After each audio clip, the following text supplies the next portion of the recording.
esta última parada, con el péndulo del lado del clasicismo, es el realismo.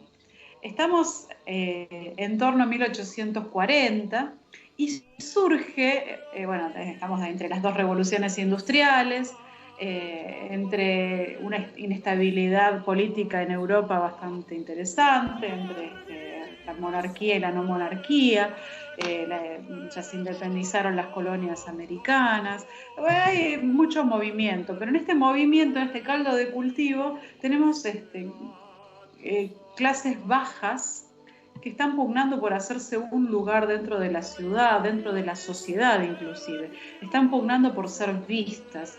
Y dentro de este movimiento tenemos un avance que en arte no es menor, porque realmente se constituye en una nueva forma, un nuevo lenguaje artístico, que es la fotografía. Y entonces las artes plásticas buscan cumplir una función similar a la de la fotografía, que es la de mostrar la realidad tal cual es. Y esto tiene también un valor en cuanto a lo que pasa en la sociedad. Necesitamos mostrar la sociedad, pero se gana, respecto del movimiento anterior, se gana un sentido mucho más objetivo y menos subjetivo. Salimos completamente de ese individualismo propio del romanticismo. Ya no es yo,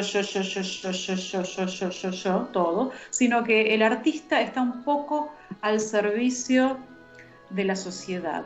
¿Pero en qué sentido? Ya empieza a ser una especie de protesta social la literatura, no tanto la música, pero sí la literatura e incluso la pintura, las artes plásticas, porque queremos mostrar lo que está pasando de verdad, ¿sí? No es mostrar lo que a mí me parece o como yo lo veo, sino mostrar exactamente qué es lo que está pasando, un poco hacer una fotografía de la realidad.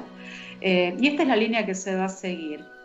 El realismo pretende ser una reproducción exacta, completa, sincera del ambiente social y de su época.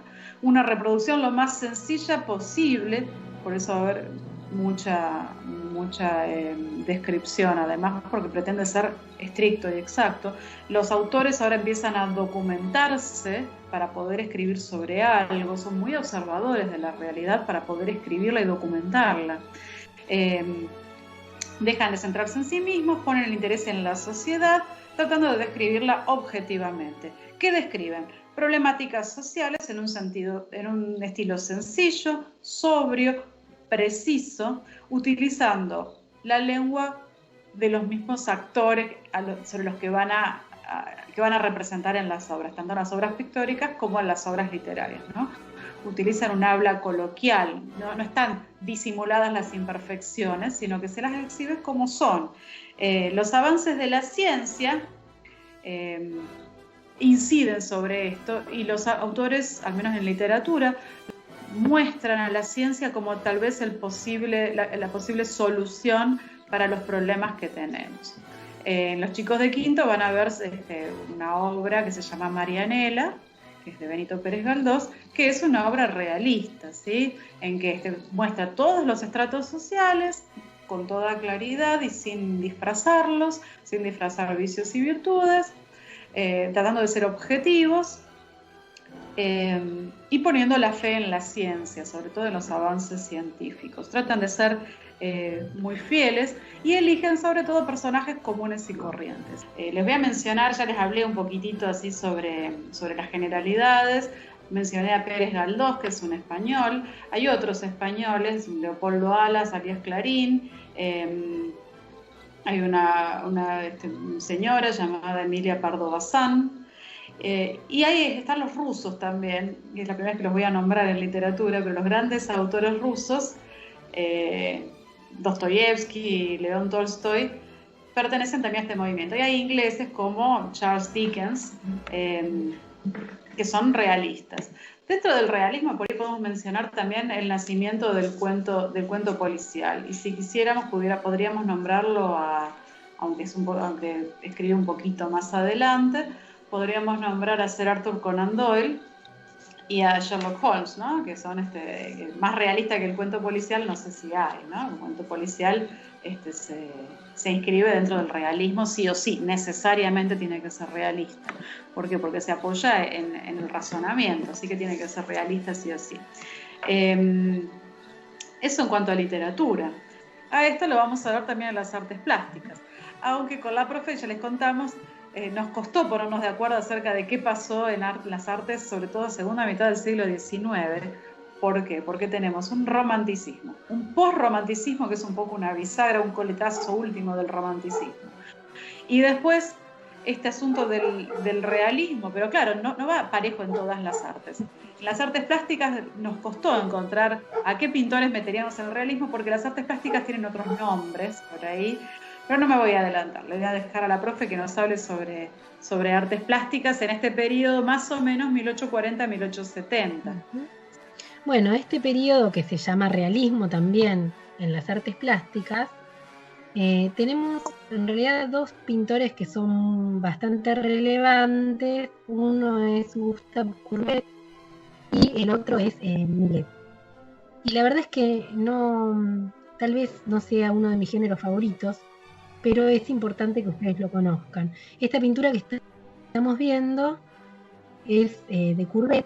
Acá lo que podemos ver es cómo funcionaban las academias de arte en esa época, que es muy interesante. También yo les comentaba hoy de un pintor romántico inglés que se llamaba Turner. Si encuentran para ver la película con la historia de Turner, van a ver que ahí se ve perfectamente cómo son las academias en la parte interior, y son grandes edificios así enormes. De repente acá tenemos la modelo viva. ¿Qué quiere decir modelo vivo? Que no estamos hablando de la famosa naturaleza muerta, sino que acá es una persona, ¿no es cierto? Y que está realmente posando para el artista.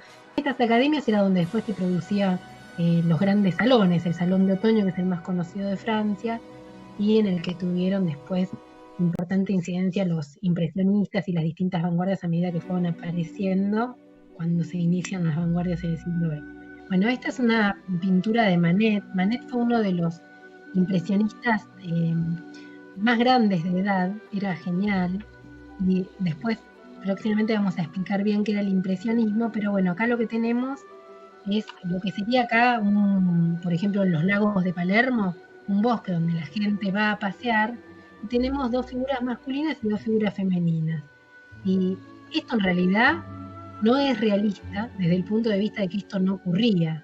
Era impensado que hubiera una mujer desnuda en un picnic que pudiera estar así a la vista de otros. Si nos fijamos, la mujer está mirando al espectador.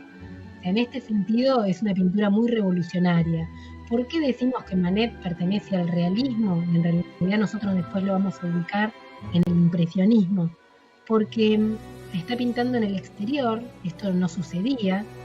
Vieron que antes les mostré el estudio donde estaba trabajando Courbet, y de repente era un lugar bastante oscuro en el interior. Bueno, los que van a encarar pintar en el exterior, llevarse el caballete, las pinturas, dibujar y pintar en el exterior, van a ser los impresionistas, que es el siguiente movimiento, porque a ellos les interesa qué pasa con la luz del sol y cómo funcionan los colores.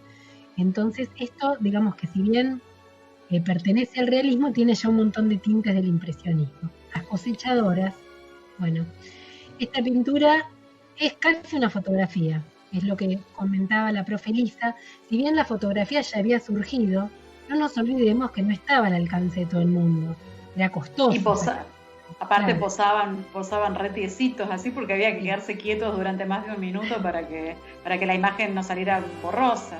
Este tema del daguerrotipo podía fallar todavía, entonces realmente no era fácil.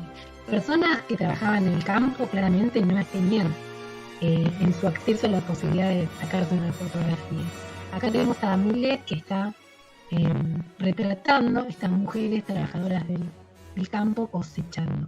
Y es bellísima esta imagen, de una sencillez absoluta. Creo que lo más lindo que tiene el movimiento realista es eso, cómo encontrar de repente qué contar en cosas de la realidad, y que realmente están teniendo un contacto con el ser humano que por ahí no lo tuvieron otros movimientos, ¿no? Desde lo sencillo, lo común, como puede ser un día de trabajo. Nosotros después vamos a ver impresionismo y posimpresionismo, y ahí vamos a encontrar a Van Gogh. Pero de Van Gogh tal vez ustedes tengan vista la imagen de los girasoles, que es muy famosa, y la imagen de unos zapatos y de los comedores de patatas, que son de las primeras pinturas de Van Gogh. Bueno, en ese aspecto Van Gogh era realista, porque estaba retratando cosas muy sencillas de la vida cotidiana y de la vida de la gente común, incluso de la gente pobre o del campesinado. La música de este periodo. La verdad es que en música tampoco hay una división así tan tajante como en literatura, con el realismo. Pero en cuanto a música, hay como varias tendencias, y cuando hablábamos de ese tren que va y que ya no frena, hablamos ya un poquito antes, cuando hablábamos de romanticismo, es el periodo de los nacionalismos también. Y ahí tenemos, por ejemplo, a un Richard Wagner, ¿sí? En lo que es ahora Alemania, y que fue tiempo después, como 100 años después, fue el compositor preferido de Hitler, porque Wagner trataba en sus obras, en sus óperas, temática muy, muy germana, ¿no? De la tradición germana. Tenemos, por ejemplo, a Edvard Grieg, que van a escuchar música, es preciosa la música de Grieg, todavía se entiende, digo todavía se entiende porque cuando escuchen lo que se compuso a partir del 1900 van a ver que ya no todo se entiende. Edvard Grieg, que compuso que es escandinavo, Dvořák, que es checo, ¿sí? Que también compuso cosas muy, muy interesantes, como Camille Saint-Saëns en Francia, y bueno, hay un montón de músicos más, como la Sinfonía 1812, que contiene 21 cañonazos. Siempre mi pregunta es cómo hizo para coordinar los cañonazos con el resto con la orquesta, porque eran cañones de verdad. Ahora lo hacen con un rifle de aire comprimido que es un chido, pero no hay una línea tan clara como por ahí hay en literatura, que sí, que hay una búsqueda específica de mostrar la realidad. Me quedé impresionada con lo que contabas de los cañonazos de... Eso es realismo, es maravilloso. No lo sabía y me encanta, como músico me encanta.